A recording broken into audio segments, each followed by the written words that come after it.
Hello and Assalamu alaikum everyone. I am Kashif Kamran and a very warm welcome to the day 2, part 2 of the Advanced Audit and Assurance webinar to success for June 22 exams. This is the part 2 for day 2. Now, just a quick recap before we enter into the part 2. In the first part of the day 1, we were looking at a drill on September-December 21, question number 1. And we are still in the question number 1 as many other things needs to be discussed and settled down. We were looking at the drill on the practice platform, how to read the exhibits, how to find information from the exhibit, and where possible, we were trying to connect the examiner feedback given in the examiner report for September-December 21. We still need to look into the marking scheme, though I have given you the marking scheme for the part 1A. We still need to look at the marking scheme for part 1B, which is basically the audit risk. So let's go back. Let's see where we were. And we also got the definition of a significant audit risk. What is a significant audit risk in the part 1 of day 2? Now, if you can see the practice platform in front of your screen, we developed the briefing note, and I hope you understand that in the first 5 minutes, you will open up the partner email, and from the partner email, you will structure the briefing note. And once you've structured the briefing note, then you will exactly know what you have to do in part A, part B, part C, part D. You can put something extra in the briefing note as well as like rough workings, which you can delete later. As in, I put the materiality levels in the briefing note, which I will be deleting later, or I put the marking scheme in the briefing note, which I will be deleting later. So you can use the briefing note as a scratch pad, because I would recommend that you're not using the scratch pad, because I personally as a tutor don't like to use the scratch pad, because everything can be put onto the briefing note. Even if you're putting something extra in a briefing note, you can delete it later. But putting it at one place seems better, because controlling the answer or controlling the quality of the answer becomes easier. I also put the numbers of materiality right here on my briefing note, because it was very difficult to jump again and again to the exhibit number 3.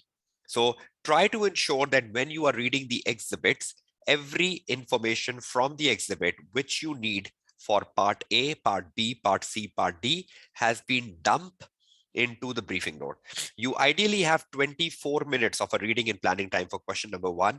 So within 24 minutes, you can make the briefing note ready with appropriate informations taken from the case study and dump under A, B, C, D. Now, after 24 minutes, you will have a skeleton briefing note with lots of things coming under A, B, C, D. Now you can start writing the answer in the remaining 73 minutes or 74 minutes. I hope that technique will benefit you if you do that the same way back at home ahead of your exams. Now, we almost went through the exhibit 1, exhibit 2, exhibit 3, and exhibit 4. Examiner wants us to identify the audit risk, the significant audit risk from the 4 exhibits, not the exhibit number 5. So we didn't touch upon exhibit number 5, because exhibit number 5 has been specifically given for the requirement D, which is ethical issues and actions. So you will find the ethical issues from the exhibit number 5, and that's what we have not touched upon so far. Now, the important thing is we found risk. Now, let's see the marking scheme, and let's see the way you should be writing risk for a 24 marks answer before we jump into procedures. Now, I copied them on my Word file at the end of the part 1, and they are right here. So we found these risks. Grubber is a new audit client. Martin is planning to sell shares.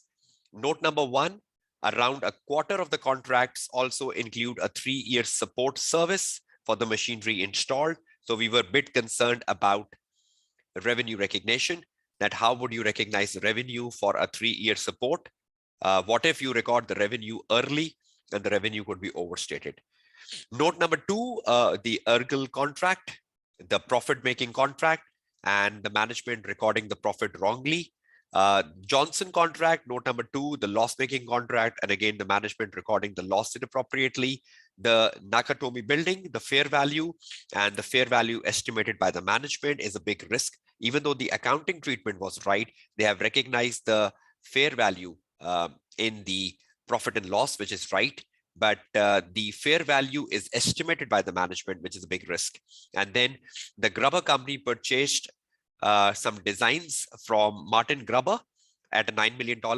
And Martin Grubber was not sharing any information about $9 million with the audit team. And it seems that Martin Grubber is concealing some information about $9 million. So there are two possible things which can be identified in note number 4. In the note number 4, Grubber purchased some designs from Martin Grubber. So first of all, there is a related party transaction, right? That's number 1. But number 2, there is also another issue with the note number 4. If Grubber purchased some designs from Martin Grubber at $9 million, there is another risk. Martin is not sharing information relating to $9 million, which increases the risk of manipulation or management bias etc. And you continue. I think there are two risks in note number 4. One risk is the related party transaction and the disclosure. One risk is the attitude of Martin. The Martin is not sharing information with the audit team, and that attitude is very risky because it seems that Martin is trying to conceal information from the auditor, and behind the concealment, Martin is trying to manipulate the financial statement because eventually Martin has to sell shares. I think selling the share is a central idea of the whole question, right? Selling the share is dominating every point in this case study, and that's extremely important. He was recognizing less losses.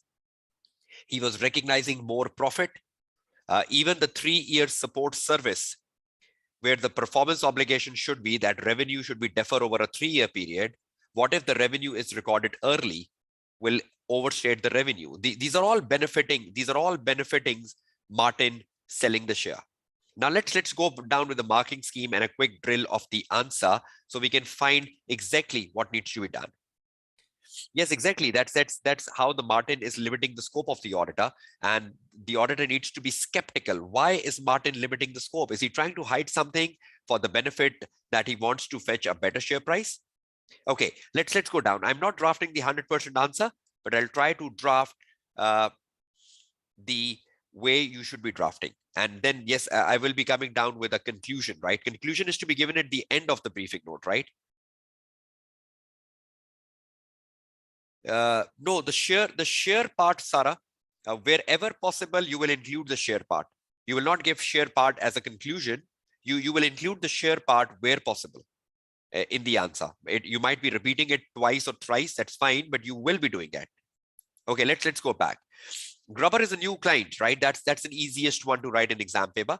And when you say Grubber is a new client, that's an easy risk to write. And how would you be writing it? For example, if I can just copy my answer I've written during the break to save my time. This is what I wrote. Just let me bring it back to your support file. I hope you can see the support file back again. This is what I wrote in the break, just to save my time and your precious time. And we can write much greater answer. Look at this. Grubber is a new client. What I wrote, this will be the first year when McLean and Company will audit the Grubber company, which increases the detection risk as the audit firm does not have experience with the client. And the lack of knowledge in the first year audit will make it difficult for the audit team to detect material misstatement. I hope you agree with this first statement. So higher the detection risk here because it's a first year audit. with lack of experience, and the audit team can overlook material misstatement being the first year audit. I hope you agree with it, right? Further, look at this word further. Further, there is an additional risk in opening balances as prior year figures were not audited by McLean. So McLean didn't audit the last year figures, and these needs to be verified thoroughly during audit, and opening balances could be misstated. So even the opening balances could be misstated because last year audit was not done by McLean. The management can manipulate the opening balances. So whenever you are doing a first year audit and you are writing an audit risk in exam paper, there are two particular situations. One is detection risk and one is opening balances. But that will not fetch you 4 marks. The maximum marks you have in audit paper for a new audit client, whenever you write a new audit client as a risk, the maximum marks examiner will give you is 2, maximum. So maximum marks for a new client in audit risk question is 2. So you will only fetch 2 marks here, even though you write a risk of opening balances and you write a risk of detection. So you say, oh, I have written 2 risk, detection risk, and I've written the risk in the opening balances. But the examiner will only reward you maximum 2 marks because the marking scheme says there is only maximum 2 marks for a new audit line. I hope you're clear with that. So how many marks we had? 24. Out of 24, how many have we gathered? 2. Grubber is a new audit line. Are you all clear with it? Should we move on to the next one? Okay, the next one. Martin is planning to sell shares. Now that's extremely important point. Martin is planning to sell the shares. That is a risk of a management bias. Now see, how would I formulate the answer here? I just wrote this in the break again. I just want to discuss the answer with you and tell you the marking scheme. Okay, let me just copy the point here. I hope you can see the point under Martin, all of you. Right? Martin is planning to sell his share. The major shareholder for Grubber, Martin, is planning to sell shares, and the initial discussion have taken place.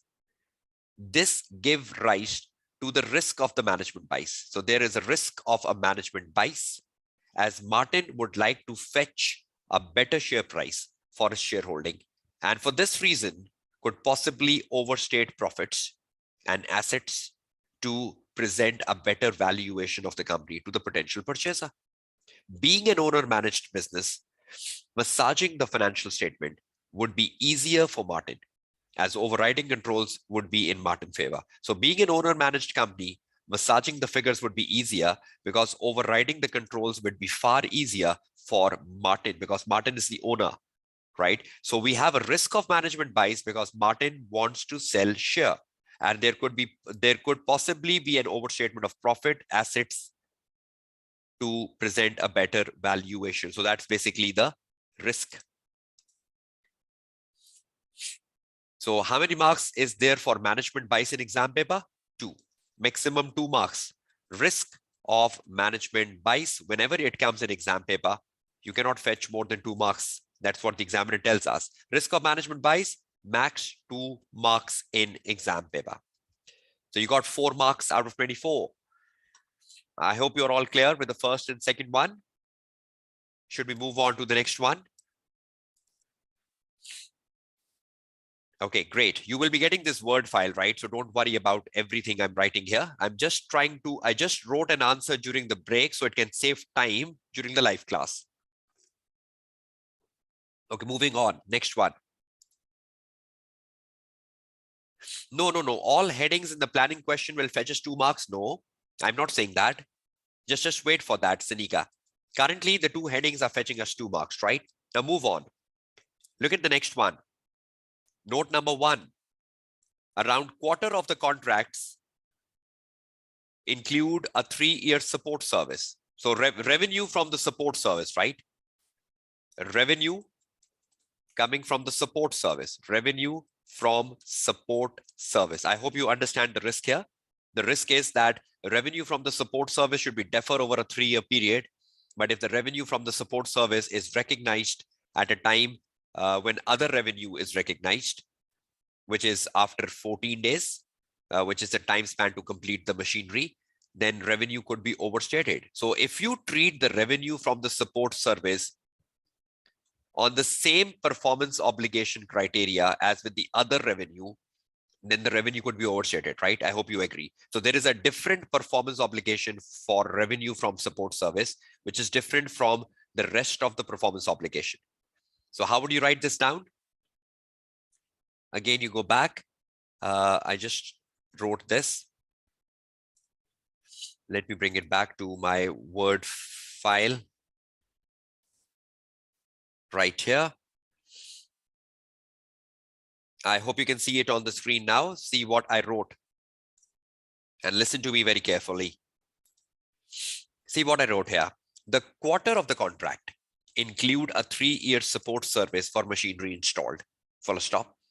Thus, the quarter of the contract has a multiple performance obligation.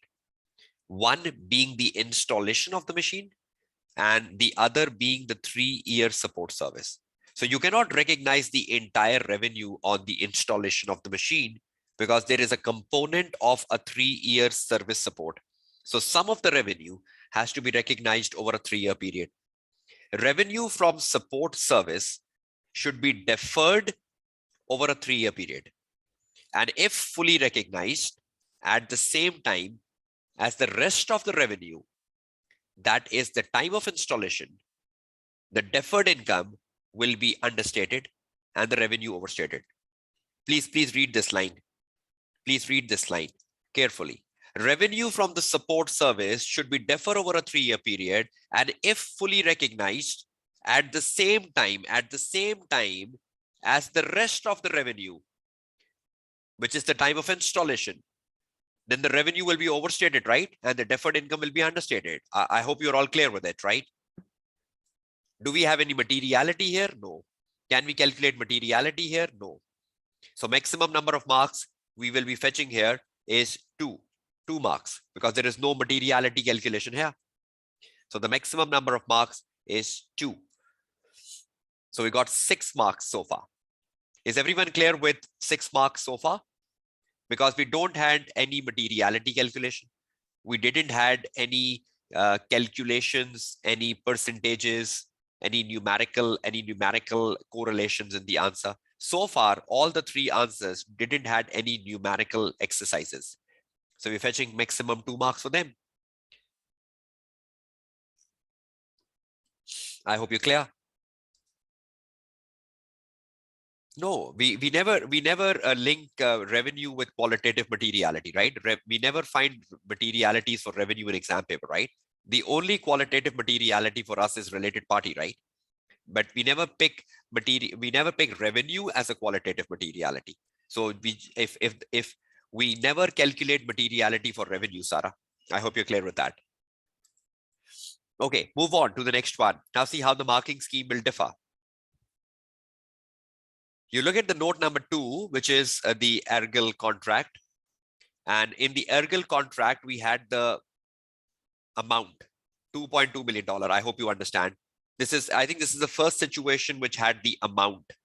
If I take you back to the platform, in the ergal contract, which was the exhibit number 4, see in the exhibit number 4, the company has recognized a profit of 2.2 million, right? Right here. So we have a value. So if we have a value, we can find the materiality. So this is the first time we're coming across a situation where calculating materiality is possible. So we go back to our support file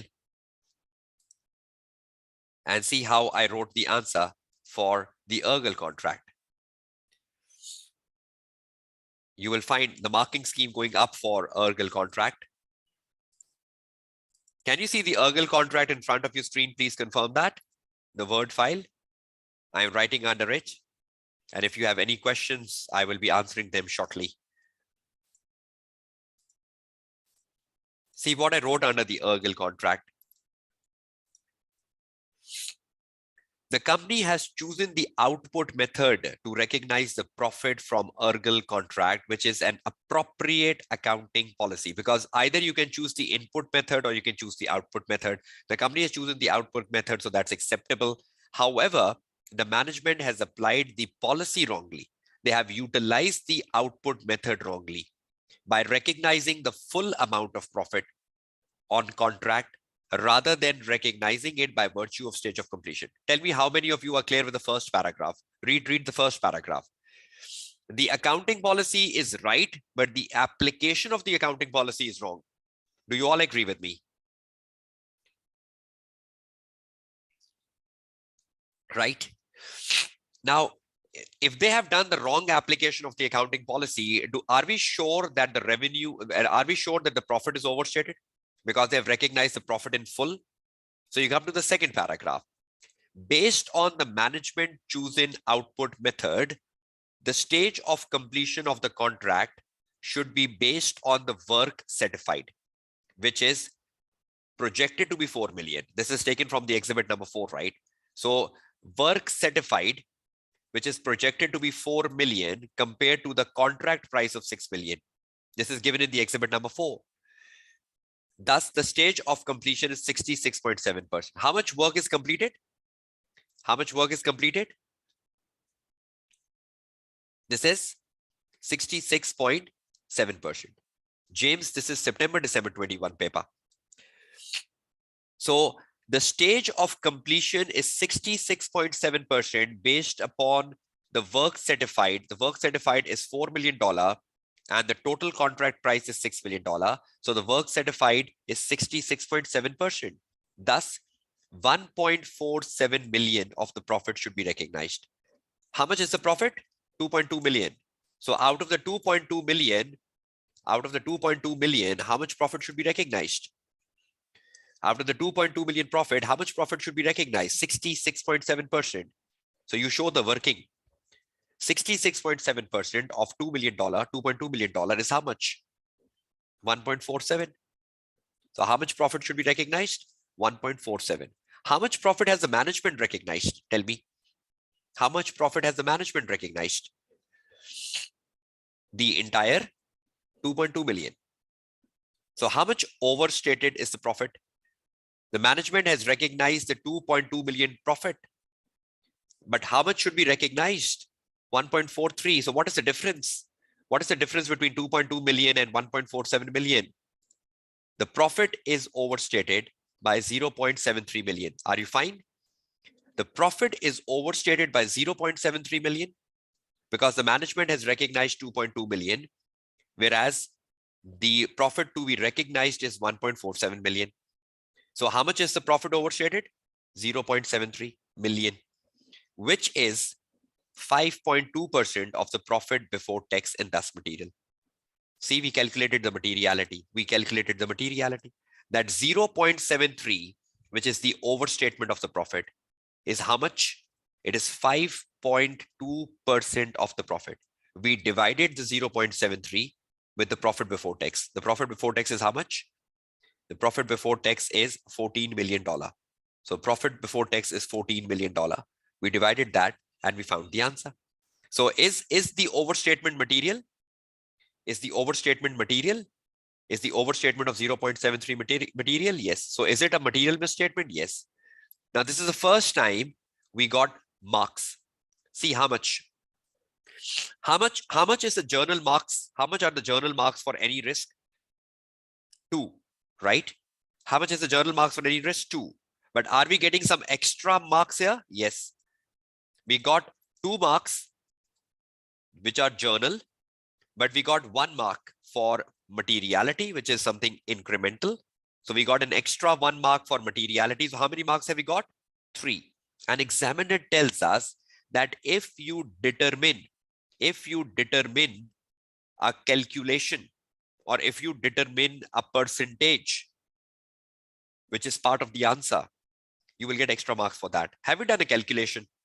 Have you done a calculation of 66.7% and thus 1.47 million? Have you done some calculations like 66.7% and 1.47 million?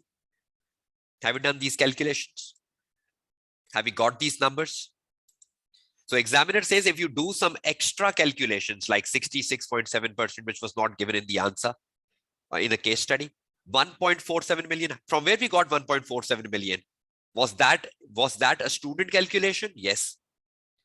Was that a student calculation? Yes. So will you get some extra marks for calculation?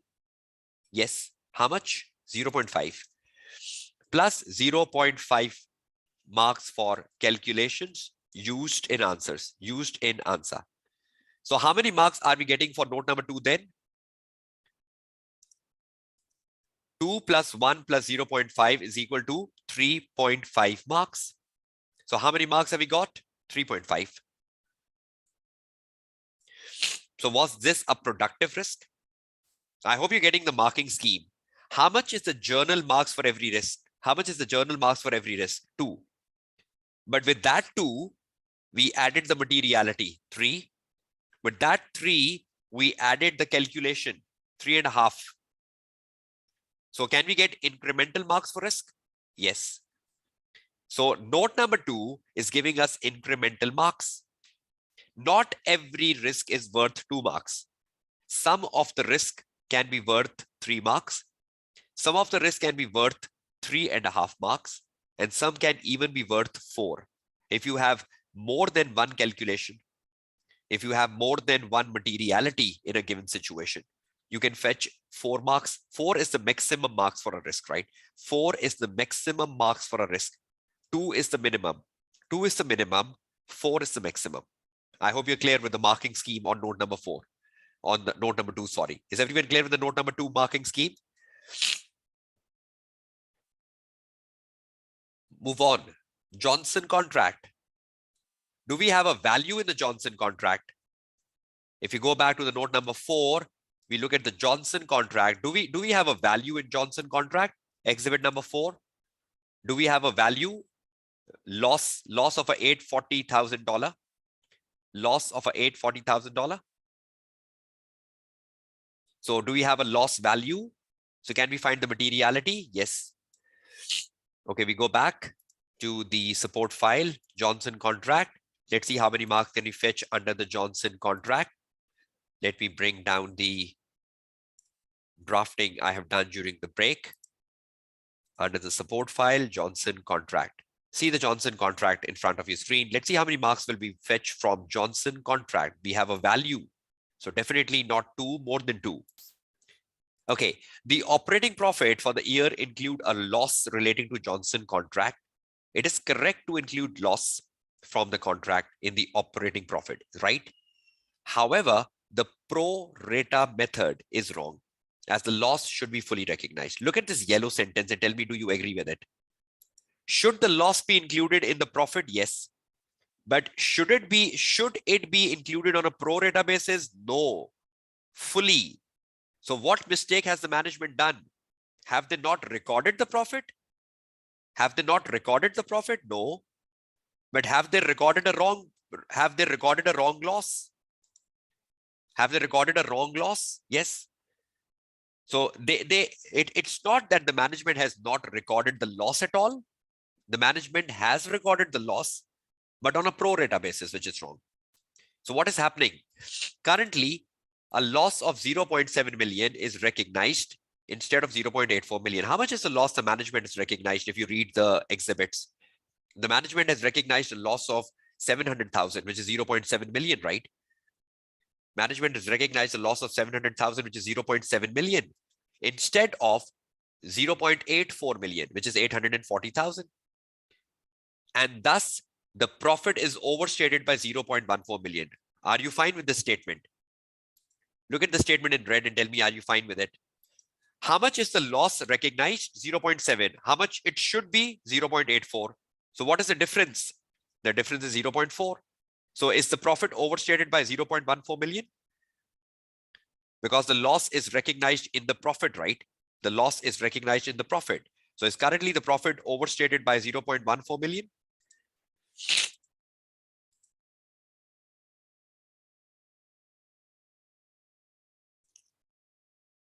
Yes, we should also be recognizing the provision, right, for the loss. I believe management has recognized the provision for 0.7 million, but they should recognize their provision for the entire 0.84 million. So the entry the management must have made is they must have debited the loss and credited the provision. But the amount of provision is understated by 0.14. So the amount of loss and the amount of provision both are understated, right? Because for an onerous contract, you need to recognize a provision as well. So how much is the understatement of the loss? 0.14. So profit is overstated, right, by 0.14. Now 0.14 million is 1% of the profit before tax. 0.14 million is 1% of the profit before tax, which is currently immaterial. Look at this. 0.14 million is currently 1% of the profit, which is currently immaterial because profit materiality starts from 5%. But you need to understand, however, the loss is estimated. The loss is estimated. And there is a risk that if the estimates are wrong, the loss could be more than the one currently determined. What if the estimate of the loss is wrong? The loss should have been $1 million. And the management is saying the loss should be $840,000. What if the estimate of the loss is wrong? Will that affect the materiality of the loss? So currently, numerically, the 0.14 million is immaterial. But what if the estimate of the loss is wrong? Can it affect the materiality of loss? No, you don't need to talk about the thresholds of materiality, right? You simply comment on materiality. This is material, this is immaterial. You're not quoting the thresholds, right? I'm not quoting thresholds anywhere in my answer. So is everyone clear? However, the loss is estimated, and there is a risk that if estimates are wrong, the loss could be more than one currently determined, and the possibility of the wrong estimate of the loss is higher, considering the risk of management bias, whereby Martin has to sell share. Look at this line. Do you believe there is a possibility that the loss estimate could be wrong because Martin has to sell share, and the materiality for the loss could increase from 1% further than 1%, sorry? So currently 0.14 is immaterial. Everyone agrees. Currently 0.14 is immaterial. Everyone agree. But can it become material if the estimate is wrong? Can it become material if it is proven that the estimate is wrong? So will I get extra marks for materiality? 2 marks plus 1 mark for materiality, which I've commented on. And will I get some extra marks for calculations? Yes, I think I can get extra marks for calculation because I found a difference, 0.14 million. Will I fetch some extra marks for 0.14 million because I found the value? Did I found the value? Did I found a value of 0.14 million? So will I fetch an extra marks for that? 0.5 marks for the calculation of calculation of $0.14 million. So my marking scheme is going up to 3.5 marks. Yes, I totally agree with your answer, Osama Ali. I totally agree with your answer. Yes, currently the loss is immaterial, but it can become material with other misstatements. So how many marks have we fetched from note number 2 Johnson contract? 3.5. So far out of the 24 marks, how many marks have we fetched? 3.5 for Johnson, 3.5 for Ergel, 7, 2 for revenue, 9, 2 for Martin is selling share, 11, 2 for first year audit, 13 marks out of 24. How many risks we wrote? 1, 2, 3, 4, 5. 5 risk and 13 marks. Ideally, a student says 5 risk, 10 marks, but we are getting 13 marks for 5 risk. So examiner says that the student write 12 risk for a 24 marks answer, which is wrong. A student write 12 risk for a 24 marks answer because the student believe every risk is worth 2 marks. Not every risk is worth 2 marks. Some risks are worth 3. Some are worth 3.5. I hope you're getting clarity. On 5 risk, My total has gone up to 1313. Move on. Just spend another 10 minutes on this question, and then I need to take on procedures. Okay, the Nakatomi building. What about this? Do we have materiality in the Nakatomi building? Do we have a value in the Nakatomi building? Do we have a materiality in the Nakatomi building? Yes. Go to the exhibit number 4. We have materiality for the Nakatomi building. We purchased the Nakatomi building for $15 million. So we can divide that by the total assets. And the fair value of the Nakatomi building is $2 million. We can divide them by the profit before tax.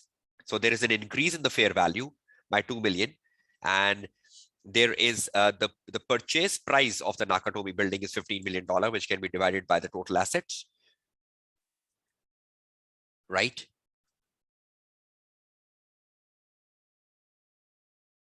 And when did the company purchase the Nakatomi building? In October 20x4. Look at this. And what is the year end of the company? 30th of September 20x5. So October 20x4, you purchased a building. And in September 20x5, how much is the rise in the fair value? How much is the rise in the fair value? Fair value is a component of profit, right? Primarily.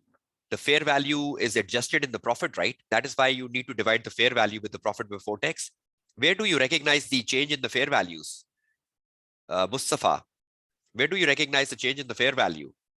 Statement of financial position? No. But primarily, it's taken as part of the profit and loss. It's taken as part of the profit and loss, not other comprehensive income, profit and loss. So how would you divide the fair value? Will you divide the fair value with the total assets, the profit before tax? Because it's primarily a P&L item. The adjustments in the fair value primarily is a P&L item, right? So you need to divide it by the P&L item, profit before tax. No, not revenue, right? Profit is a better indicator. We do take revenue when profit is not given. But when profit is given, everything is divided by profit, right? If profit is not given, then we divide it by revenue. But if profit is given, then we always use profit as a better threshold. I hope you're clear with that, right? Because some of you are asking questions as if you have still 6 months ahead of your exams. Okay, so when you purchase the Nakatomi building in October 20x4, and what is the year end? 30th of September 20x5. In almost 1 year, how much is the increase in the fair value? Yes, it's fine to check materiality with one factor in a risk question, but in a reporting question, you should check it with all. But in a risk question, even if you are checking it with one factor, that's fine. But in a reporting question, you should check materiality on all factors. Okay, get back to my question, please. We purchased the building in October 20x4, and by the year end 30th of September 20x5, that is 1 year. How much is the increase in the fair value? $2 million. And if you divide the $2 million with the purchase price, which is $15 million, how much is the increase in the fair value? If you divide the $2 million with the purchase price, $15 million, how much is the increase in the fair value in 1 year? 13%. So do you believe 13% is quite a significant increase in the fair value, considering there could be a manipulation because Martin has to sell share and the Martin wants to increase the fair value for the better profit? Are you getting this point, everyone? Okay, so you go back to the support file again. You write the answer for the Nakatomi building. Let's see how many marks we get from the Nakatomi building. Okay, you get back to the support file. And this is the final answer I'm writing, right? The rest you will complete yourself. This is the Nakatomi building. Let's see how many marks we get for the Nakatomi building. Just give me 1 minute. Nakatomi building, right? The Nakatomi building purchased at $15 million is 12.5% of the total assets, right? If you want to find the materiality on the total assets, then you have to take the purchase price. And the change in the fair value component of $2 million is 14.3% of the profit. That's material. You can calculate materiality on any one of them, but if you calculate on two of them, it's good because that demonstrate professionalism. Where possible, calculate on two. Where not possible, calculate on one, because we have calculated on one factor above. Over here, we are calculating the purchase at the total asset, and we are calculating the fair value at the profit. Thus, material. How many marks will you get here? 1 mark. Materiality. Move down. The management treatment of recognizing the investment property at fair value is appropriate because the accounting standard gives us the permission either we use the cost model or the fair value model, with the gain recognized within the profit. As the relevant IAS give choice to the company to either use the cost method or the fair value method. So has the management done the right accounting treatment by adopting a fair value method and taking the changes in the fair value to the profit and loss, not to the other comprehensive income? Perfectly fine. However, the risk is the fair value, which is estimated. Something judgmental is a significant audit risk, is estimated currently by the management, and the expert that will be used will be hired by the management. Even if the expert is used, the expert will be hired by the management. So it's one of the same thing. There is a surge in the fair value by 13.3%. Have I used a calculation? There is a surge in the fair value by 13.3%. Have I used the calculation? Yes. As the property was purchased at the start of the year, which is significant and could possess risk of a high estimate. So there is a change in the fair value by almost 13% over the last year, which is quite significant. Considering Martin has to sell share, the fair value could be overestimated. So considering Martin selling share and the degree of subjectivity involved in determining the fair value, thus profit could be overstated and the total assets could be overstated. Found the risk. So how many marks we get for this paragraph? 2 marks in journal. 2 marks we have journally for every risk, plus 0.5 marks for the calculation of 13.3%, because that was an extra value. 13.3%, that was a separate value identified. So you are getting that plus 1 mark for materiality, right? 1 mark for materiality. So in total, you're fetching up 3.5 marks here as well.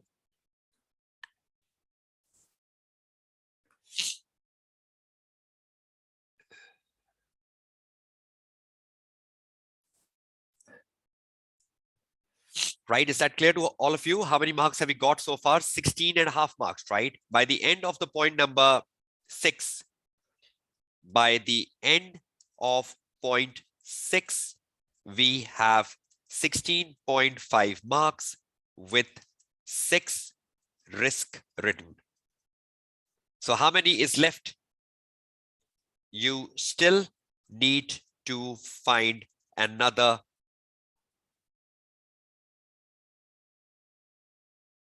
7.5 marks. 7.5 marks, right? So you need to find another 7.5 marks to complete your answer. No, the materiality marks are 4. How many comments on materiality can you do? How many comments on materiality can you do? Look at the marking scheme. Let me show you the marking scheme. Can you see the marking scheme in front of your screen, everyone? Can you see the marking scheme in front of your screen, everyone? Look at this.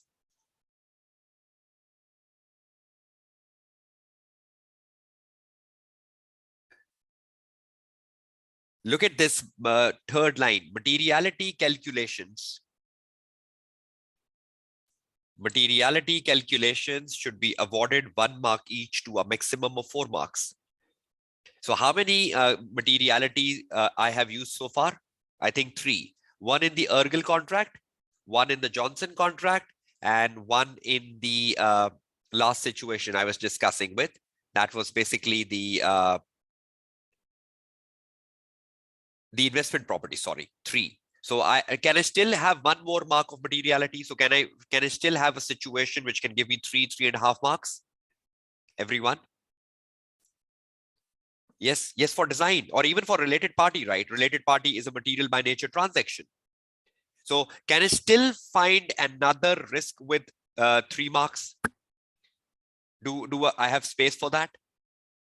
But can I find more than 4 risks with 3 marks? Can I find more than 4 risks with 3 marks? How many risks with 4 marks can I find in exam paper? How many risks with 3 marks I can find in exam paper? 4 maximum. Is everyone clear? Because the materiality calculations are maximum 4 marks. Will I get extra half a mark? Will I get extra half a mark? See this, extra half a mark for any relevant trend or for any relevant calculation, which form part of the answer. So did I found 13.3% increase in the fair value relevant trend? Did I find the relevant trend 13.3% in the investment property? Did I found a calculation of like 0.14 million, which was the loss? Did I found that calculation? So every time you do a calculation or you do a trend, you will get an extra half a mark. But how many extra half a mark can you get to a maximum of 3? So to the maximum of 3, you can get extra half a marks. I hope you're clear with the marking scheme, right? All of you. Okay, let's go back to my support file to wrap up this discussion now. It's been a lengthy one, but I hope that you have benefited from this, all of you. Okay, so point number 7. Grubber purchased some designs worth $9 million. Related party transaction. So can you fetch some marks on related party transaction if you say it's material by nature? If you say it's material by nature, will you get 1 mark? Yes. And further, you get 2 marks for writing the risk and the impact on financial statements. So how many marks can you get from related party transaction in the point number 7? 3 marks. Now, have you exhausted your marks for materiality by reaching the point number 7? Have you exhausted your marks? Now, any other risk you will write beyond point number 7, how many marks will you get? Further risk you write beyond point number 7, how many marks will you get for it? 2. Okay. Grubber purchased some designs from Martin, $9 million. Martin is not sharing information relating to $9 million. If I find the materiality of $9 million versus the total assets, because it's an intangible asset, right? So if I find the materiality of $9 million versus the total assets, will I fetch 1 mark for it? No. Why? Because they are exhausted. No, because 4 marks for materiality are already exhausted. Now listen to my question. If materiality marks are exhausted, should I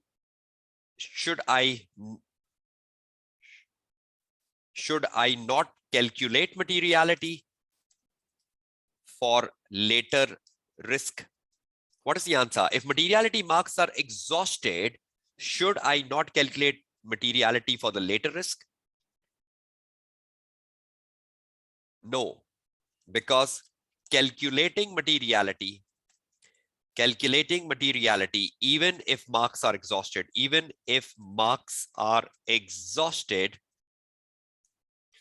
is part of professionalism.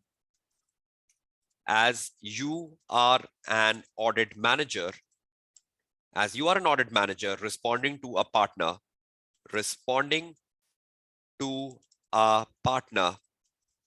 in the question number 1. You are a manager. You're responding to a partner. How can you refuse to comment on materiality even though you're not getting marks? Look at the note number 8. I hope you're getting clarity on the marking scheme. Will you fetch 1 mark if you calculate the materiality of the point number 8? No. But will you refuse to calculate materiality if you're not getting marks? Will you refuse to calculate materiality even if you're not getting marks? No. So are you clear with the capping of materiality? Are you clear with what 4 marks means? Are you clear with the incremental marks you get for trends and calculations? Are you clear? Generally, every risk is worth 2 marks, like a new audit client, like a risk of management bias, like a revenue recognition. But can a risk be worth 3 marks? Yes, if you find materiality. Can a risk be worth more than 3 marks if you find a relevant trend and a relevant calculation? So for a 24 marks answer, should we write 12 risk? For a 24 marks answer, should we write 12 risk? No. And that's what I need to draw attention to in the next 10 minutes before I change my topic and get to audit procedures. Let me show you the examiner report now. Can you see the examiner report in front of your screen for requirement B, 24 marks? Can you all see that? Okay, let me share some comments with you from the 24 marks requirement, which is interesting. I'll share this examiner report with you with the yellow highlighting so you can read those paragraphs yourself. But in the shortage of time, I'll just be reading some selected comments highlighted in yellow for your own interest. Okay, the first one. It is important, I'm reading the yellow paragraph, right? It is important to notice that the requirement asked for evaluation, not simply a list of risks, nor a strategy or a procedure to address those risks. A lot of time the student write the mitigation of risk as well. No, examiner is only asking for evaluating the risk, not the mitigation of risk. If you're writing a mitigation of risk, if you're writing a procedure to mitigate a risk, that is technically wrong. You do that in the AA paper, the F8 paper. In F8 paper, you write the risk and the response to risk. But in the AAA paper, you're only writing evaluation of risk, full stop. The examining team are testing whether the candidates understand how and why a risk arises and the implication this has on the financial statement. What will be understated and what will be overstated? Implication on the financial statement. They are looking for an assessment of materiality. So have we assessed the materiality when we were writing the answer where possible? Yes. A demonstration of the accounting rule. Have we demonstrated the accounting rule where possible when we were writing the answer, all of you? So the examining team is looking for an assessment of the materiality, accounting rule where possible, and the potential impact on the financial statement. Did we wrote for every risk what will be understated and what will be overstated? Did we wrote for every risk what will be understated and overstated? So the examining team is looking for materiality where possible, accounting rule where possible, impact on the financial statement where possible. Candidates writing only a sentence or two are unlikely to attain many marks available. So see how long risk I wrote. But if a candidate is only writing a sentence or a two, you're not fetching the 2 or 3 marks. Look at the length of the answer I wrote. That is shorter than the examiner answer, but that is a valid answer. If you look at the examiner answer versus my answer, examiner answer is double my answer. My answer is shortened than the examiner answer. So you need to fit that in exam paper. Okay, the next one. Issue that arises repeatedly is a candidate attempting to find 12 risks for a 24 marks question and conducting little or no in-depth analysis. So examiner is frustrated with student finding 12 risks for a 24 marks answer and saying the student should look at the marking scheme. The candidate should be aware of the marking schemes to know how many risks they should write for a 24 marks answer. I hope you're very clear that you're not writing 12 risks for a 24 marks answer. You're writing less than that. I think even 9 risks can make up the 24 marks, right? Okay, next. I've already given you the answer for significant risk. What are significant risks? So I'm skipping this paragraph. This is an extremely important paragraph because this tells you about the significant risk. I've already done a commentary on that. Okay, one last thing. I think some of the students ask me what is the routine and a non-routine transaction. I just want to give you one example on the screen in front. The head office building. I hope you read the situation before in the first part of the day 2 that the company owns a head office.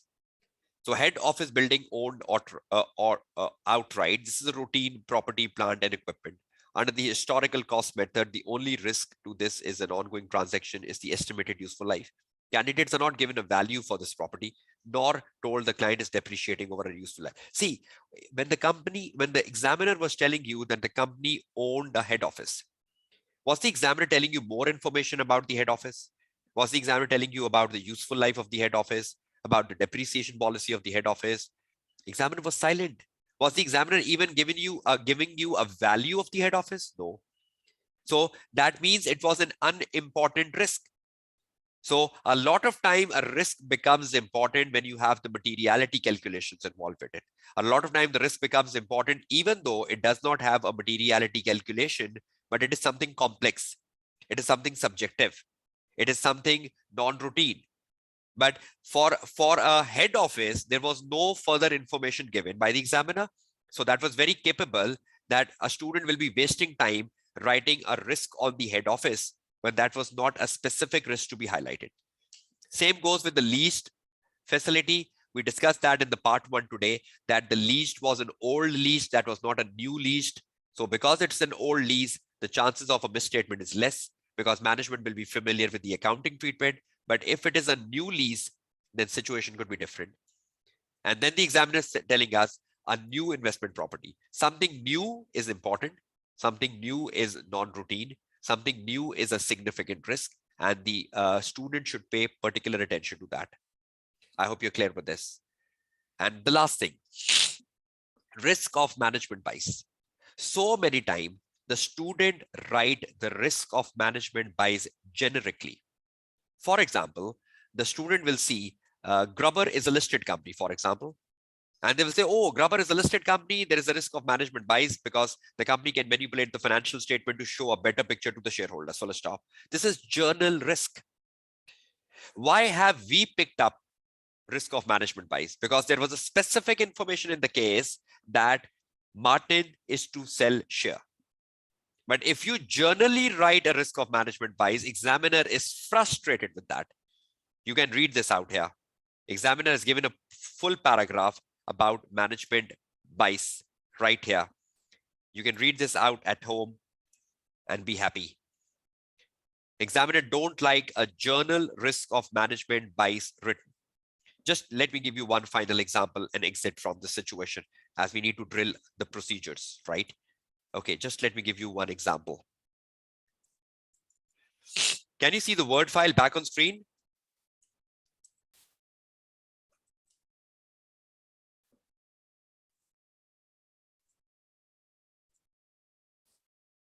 Can you see the Word file back on screen?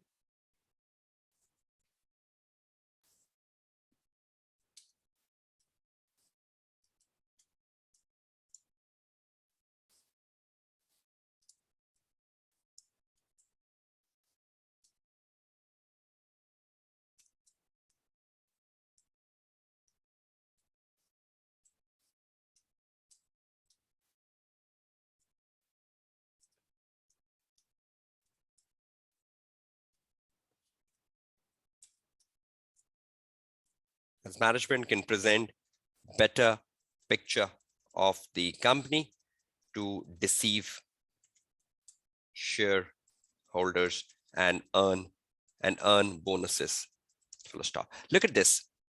For example, Grubber is a listed company and no further information is given in the case study, and the student write that being a listed company, there is a risk of a management bias as management can present a better results of the company to deceive the shareholder and earn bonuses. Examiner says this is absolutely wrong and you will not get anything because examiner treat it as a generic risk of management bias. And when you read the examiner report, examiner will tell you this is worth 0. This is worth 0 marks. But however, look at the situation number 2. If you get an example, for example, Grubber is a listed company and the case tell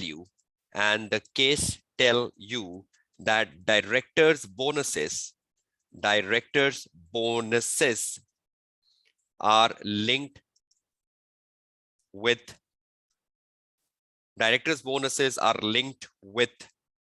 performance, including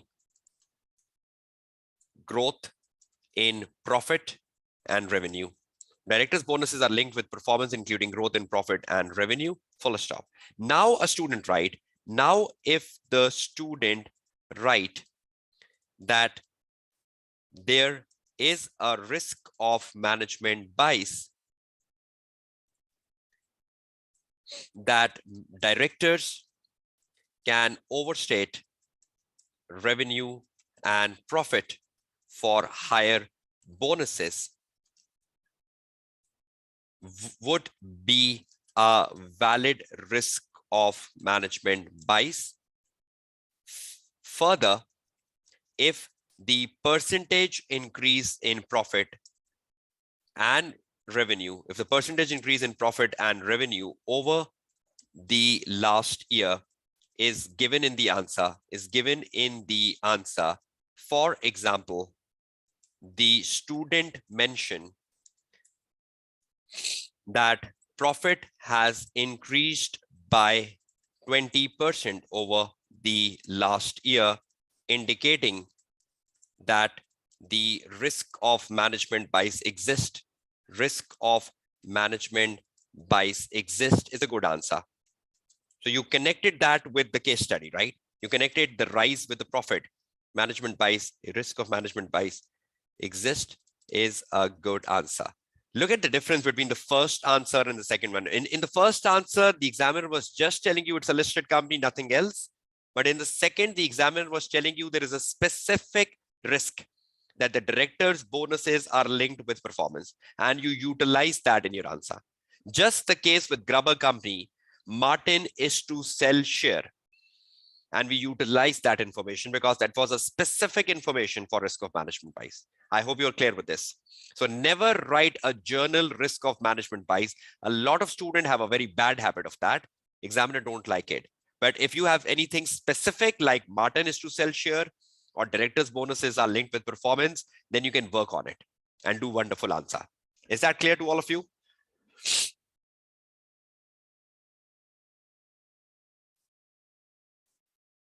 Okay, one last exercise. We're moving towards audit procedures now, right? And you will be amazed what you get in the next 30 minutes. You never have seen an audit procedure exercise like this, even in my previous webinars. Audit procedure, question number 1C from the September-December 21 exams. Let's see what the question is asking. Let's go back to the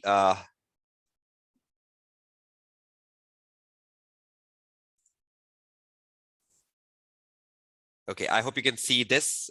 Just let me open the partner email back again. And in the partner email, we had a C requirement.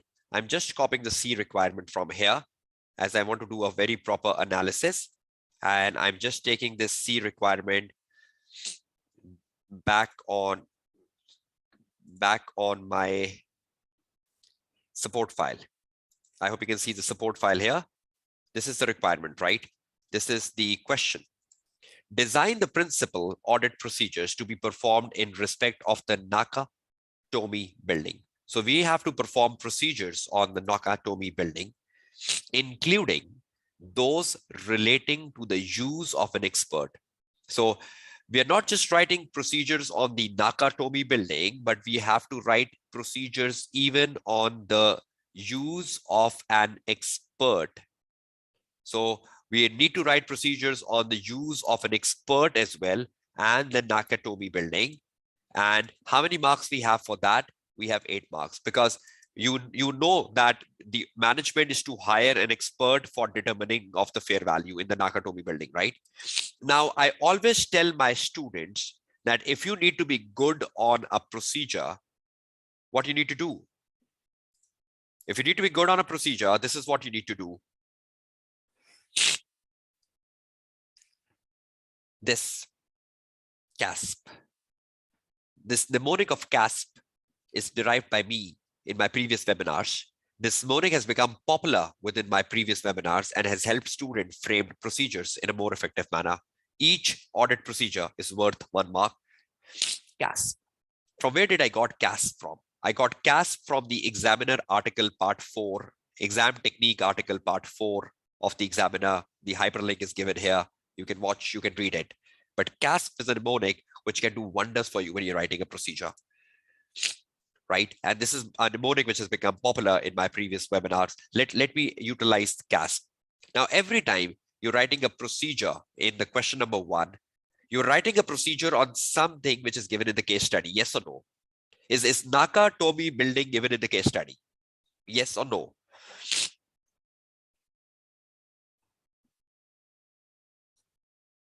Is Nakatomi building given in the case study? Where?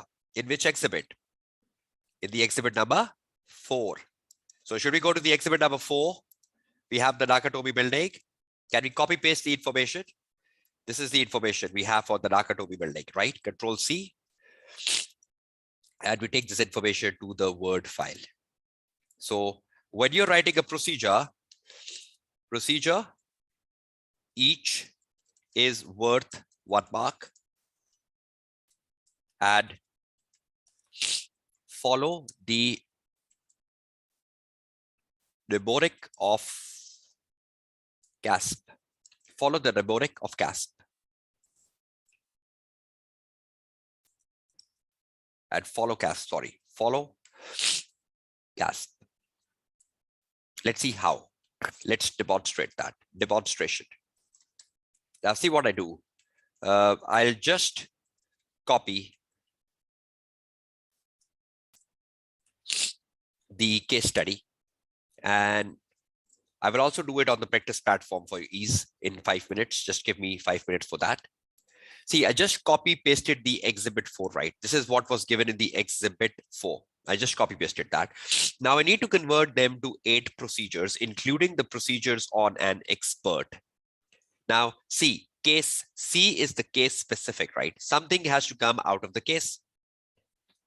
In October 20x4, following the completion of a significant contract, the company purchased an investment property for $15 million. This is the first information. The company purchased an investment property for $15 million. Control C, and I bring it down and I say, okay, this is the first one. Company purchased an investment property for $15 million, full stop. The property is a retail development in the country's capital city. The company is going to appoint an expert. The company is going to appoint an expert. They've not yet appointed it. The company is going to appoint an expert to provide a valuation of the property. Control C, Control V. And an initial estimate. The expert has been appointed? No. So who has given the initial estimate? Who has given the initial estimate if the expert has not been appointed? Because the question says the company is going to appoint an expert. So has the expert been appointed? No. Will it be appointed? Yes. But an initial estimate of the fair value increase of $2 million has been included in the company's financial projection. An initial estimate has been included. Who has done this initial estimate? The management. Control V. So have I copied the 3 important statements from the case study? So have I got the facts from the case? Facts from the case. How many facts? 3. Now I need to convert them to procedures. The first one. Let me stretch a line. See, you will be amazed. Probably you will be amazed. I'm going with the first procedure. Just give me 1 second. Sorry. Procedures.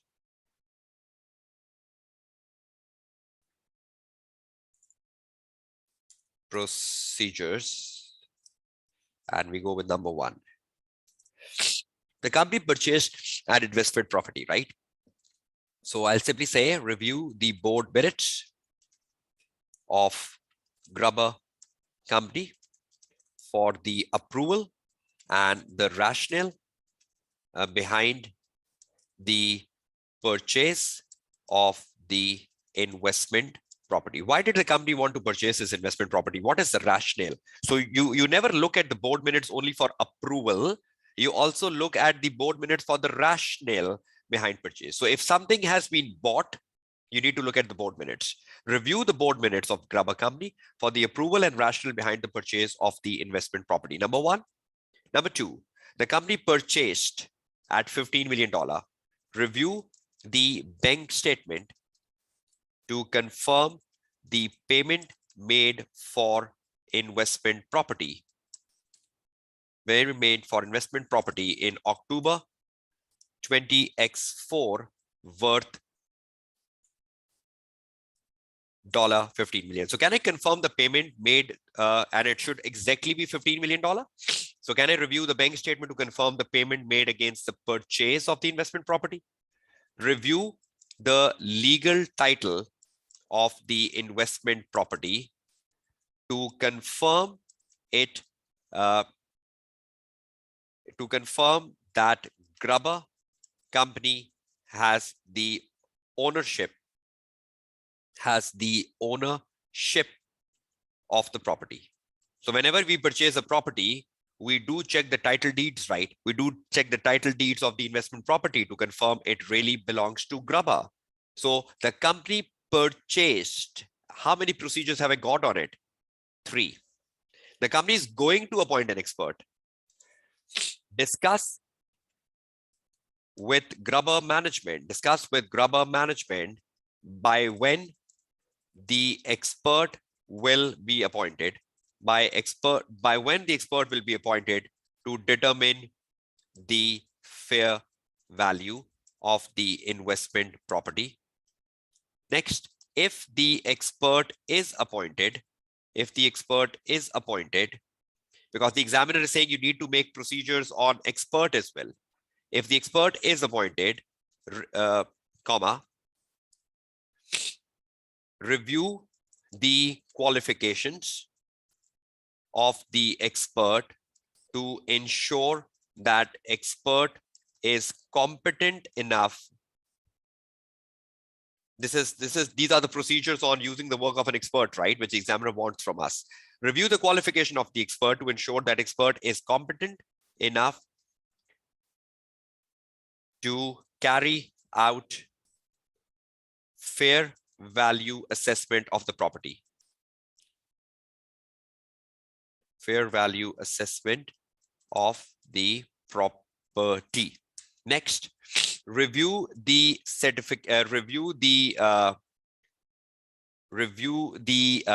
number of years of experience.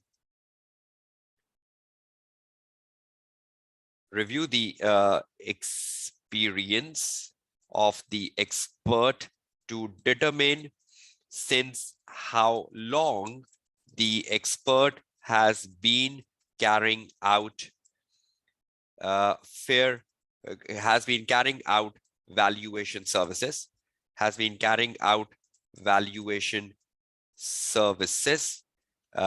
to confirm the credibility of the work performed. So you need to look at the experience and qualification, review the report of the expert to critically evaluate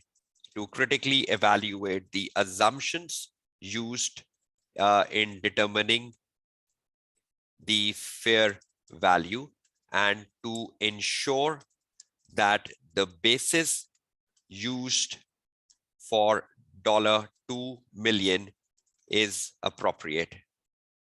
See, we've done procedures on expert. We looked at the report of an expert. We look at the experience, look at the qualification. These are procedures from ISA 620 using the work of an expert. Finally, discuss with Grubber management that what are the basis of $2 million estimate they have made in the absence of the expert, and whether these bases are good enough in line with the auditor knowledge of business, good enough in line with the auditor knowledge of business.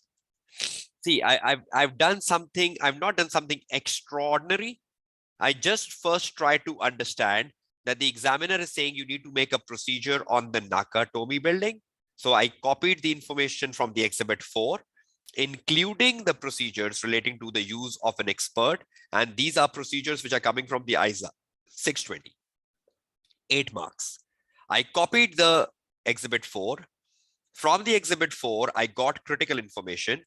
One information was the company purchased a property, number one. The second information was that the company is going to appoint an expert. They have not yet appointed it. And the third is there is an initial estimate of a $2 million. Three.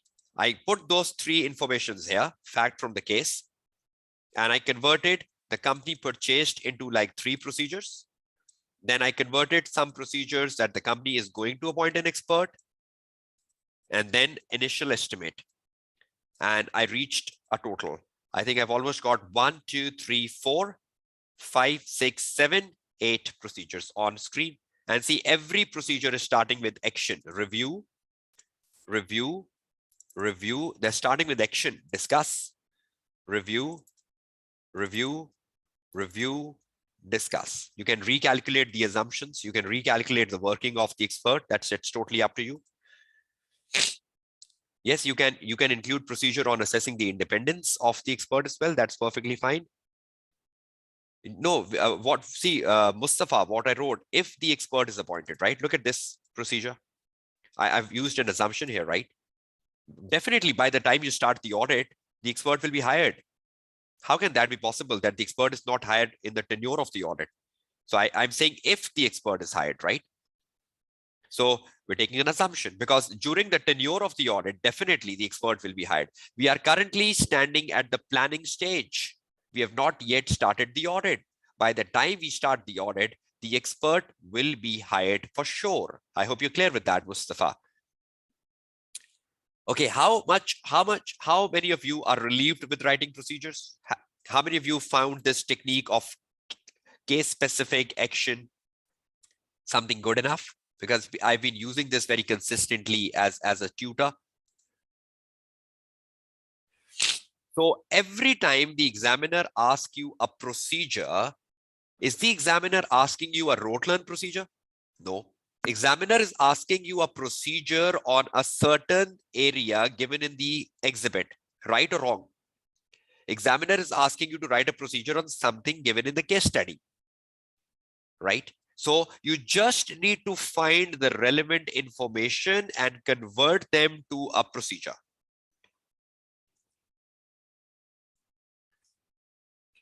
There is no rote learning, right? You're not a AA student, you're a AAA student, right? And ensure that you're writing a procedure with an action. A is the action.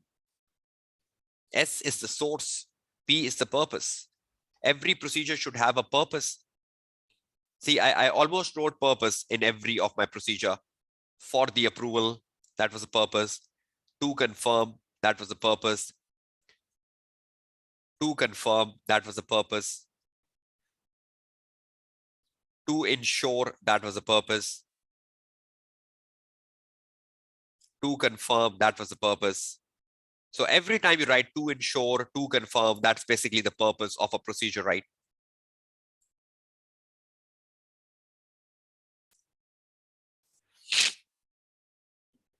Yes, CASP is case specific. The procedures has to be case specific, number one. A is the action. The procedure has to start with action like review, recalculate, discuss, inquire, action. The CASP P is the purpose. What is the purpose of a procedure? To ensure, to confirm what? And S is the source. Discuss with management. Management is the source, right? Discuss with grubber management. Source. Review the legal title. Legal title is the source. Review the bank statement. Bank statement is the source. Review the board minutes. Board minutes is the source. Review the qualification. Qualification is the source. Review the experience. Experience is the source. What are you reviewing? Source means the subject matter, right? Review the report. What are you reviewing? Report. Report becomes the source. Discuss with the management. So what does CASP stands for? Case specific, action, subject matter or source, and purpose. So this is what CASP looks like, right? For all of you. And I have just demonstrated how would you go about this CASP. Is that clear to all of you? So please ensure you go with the learnings today. You go with the examiner report. Please ensure you read the examiner report. We have a day 3 tomorrow where we are still in the question number 2 and 3 of the same exam paper. You will understand a lot more from the examiner report. I will be reading more examiner reports tomorrow. I will be looking into the question number 2 and 3. We will be on the platform again and practicing on the platform, and you go down that way. I hope you're clear with this, right? We will be doing the question number 2 and question number 3 tomorrow, right? And the marking scheme for a procedure is 1 mark. The last thing, just before I wrap up things, we have not discussed the ethical issues. I hope you can handle that out. That was in the D requirement of the question number 1, exhibit number 5. You have to use the exhibit number 5 specifically for writing up the answer for ethical issues. But just before getting to the final verdict on the question number 1, professional marks. Professional marks are available in this examination for the use of the right format. I've just shown you the right format of the briefing note. Right format, a brief introduction. Have I given you a brief introduction at the briefing note? A half a page introduction is not required. This is the words of the examiner, right? I've taken this from the examiner report, which you have to read. A half a page introduction is not required and waste time, comma, the structure of the answer. Have I given you the structure of the answer, A, B, C, D? Structure of the answer, 1. And clarity of the explanation. Clarity of the explanation. Now that is very subjective, clarity. Now, if you write audit risk carefully, the way I've written the audit risk, or the way I've written the procedures, probably there is a greater chance you get clarity. But clarity is a very subjective mark. Examiner is saying student at least get 3 marks out of 4. Because I believe student gets the mark for right format. This student get the marks for a brief introduction, not half a page introduction, and student gets marks for the structure, A, B, C, D. But I think the clarity of the explanation is like very subjective. Some of the student might get marks for clarity because they're writing it in a very professional tone, finding the materialities, writing very case-specific answer, not writing a journal answer. If you do something like that, you might be able to fetch the clarity marks, but that's how the professional marks looks like. Right? Just one last thing where I need to show you the practice platform again. Okay, I hope you can see the practice platform again, the briefing note in front of your screen. And when you look at the briefing note, which I just stretched for you in the session today,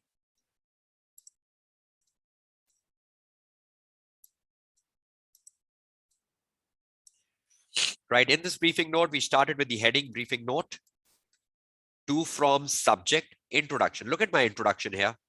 How small the introduction is.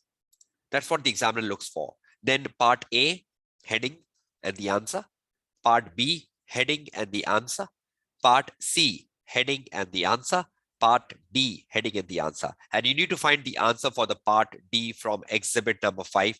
You're not reading any other exhibit for part D, only the exhibit 5. And then you write a conclusion at the briefing note. You need to give a conclusion at the end of the briefing note. Even the question was asking for evaluate the significant risk. Now, once you have done A, B, C, D, you can give up a conclusion. And again, the conclusion just need to be of 2 to 3 sentences, right? Conclusion, 2 to 3 sentences maximum. For example, if I need to give a conclusion, what conclusion will I give up? So far, so forth. Grubber is a new audit client, and the McLean company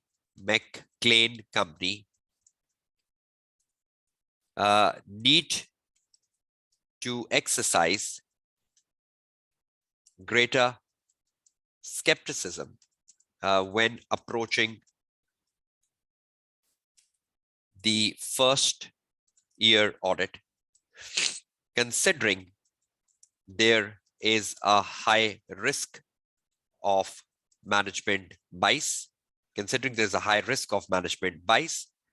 full stop.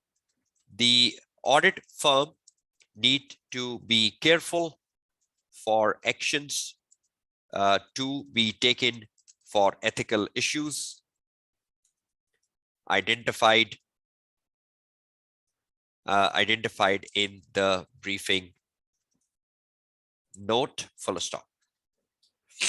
So I just concluded on two very important areas, 24 marks for audit risk and 8 marks for ethics. So that's like 32 marks. You cannot give conclusion of every requirement, but you just need to give conclusion of the major answer. So to me, the major answer is ethics and risk. Planning matters and procedures is secondary. You cannot give conclusion of a planning matter and procedures, right? So this is how long our conclusion should be. But the conclusion is must at the end of the briefing note. You cannot give conclusion after every requirement. You have to give a conclusion at the end of the requirement. I hope you're all clear with this, right? If I can just copy the format of the briefing note and paste it on my Word file, so you get it once you get this Word file here. The briefing note as developed on the practice platform. So you can get this as a printout in the PDF form at the end of the session. Just let me copy this down. I hope that will benefit you, all of you, in terms of the format of the briefing note. Okay, just let me paste it over here. Okay, I've just pasted the briefing note here. Briefing note to from subject introduction. So you can imagine the actual length now. Part A, what you need to do in part A. Then we had the part B. In the part B, we have so many risks identified. So in the part B, we had many risks identified here. Just delete the materialities from here. In part C, we had the procedure. In the part D, we had the conclusion. So this is how things looks like, right? I hope that will benefit you once you get this Word file at your end. Please ensure you read the examiner report. I will be sharing this with you. Please ensure that you go over the question number 1 examiner report, because the question number 1 has been discussed in the session. So when you read this report, it will make sense to you. See, it's starting from here, requirement B for 24 marks. And it goes down. You read the criticism, see how long that is. Page 1, page 2. It goes down, page 3. It goes down, page 4. Then it comes to the 8 marks requirement, which is the procedure. Then examiner is telling us the D marks, ethical issues. So it's almost like 8 to 9 pages, question number 1 only. But please try to find time reading it out, because that will really benefit you. I've already explained you the criticism of the professional marks in my presentation.